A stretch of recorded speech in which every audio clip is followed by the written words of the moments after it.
l'amministrazione comunale di Giarre, desidero che salga sul palcoscenico il nostro assessore Patrizia Bionti.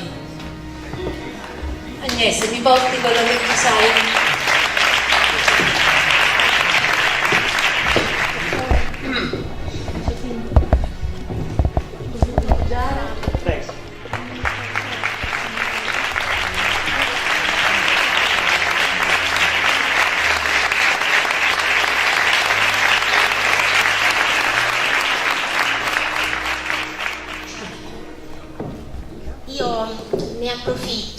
Mi trovo impropriamente su questo palco e sono assolutamente inadeguata a salire quassù perché oggi il grazie va unicamente detto a voi, va detto ad Alessio Patti, va detto alla cara Giusi, va detto agli splendidi attori e mi scuso ancora una volta per le spalle che impropriamente e inadeguatamente visto su questo palco ricevessero i tanti applausi che ho sentito scrosciare oggi. Dicevo in sala è la parte più bella, no? sentirsi applauditi per chi ha faticato tanto. Questi sono pochissimi minuti rispetto alla fatica, allo studio che c'è alle spalle, un po' come una ringa che noi maledetti avvocati penalisti facciamo in aula, dura pochi minuti ma alle spalle c'è tanto studio, c'è tanta fatica, quindi grazie ancora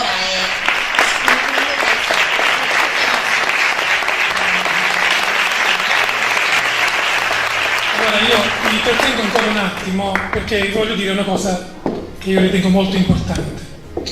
Questa è stata la presentazione della traslazione di Romeo e Giulietta in lingua siciliana, ma diciamo che questa operazione ha avuto anche il privilegio di essere stata rappresentata teatralmente, prima ancora della presentazione.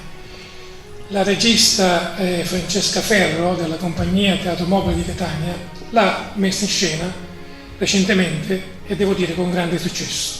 Ora io qui ho il piacere e l'onore di avere insieme a noi uno degli attori importanti che ha lavorato in questo adattamento di Francesca Ferro ed è Mario Pinato, che io lo inviterei a venire, un grandissimo attore siciliano conosciuto in tutto il mondo, ha lavorato in America, in Africa, Mario Pinato, un applauso ancora a questo grande artista.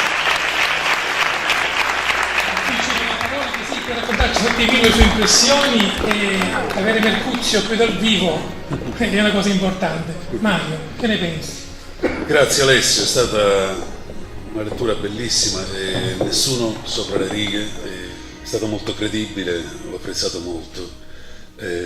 Anche la musica, questi canti folk mi hanno fatto pensare che forse dovremmo anche inserirli noi dentro il nostro spettacolo. E quindi sono contento, questo è il Teatro Rex che mi ha visto diversi anni fa con L'uomo dal fiore in bocca e c'era sempre lo stesso freddo, mi ricordo. E quindi allora ci possiamo consolare, speriamo di trovare davvero qualcuno che possa rimediare alla situazione. Sì, ma l'assessore si è impegnato. Sì. Grazie comunque a tutti.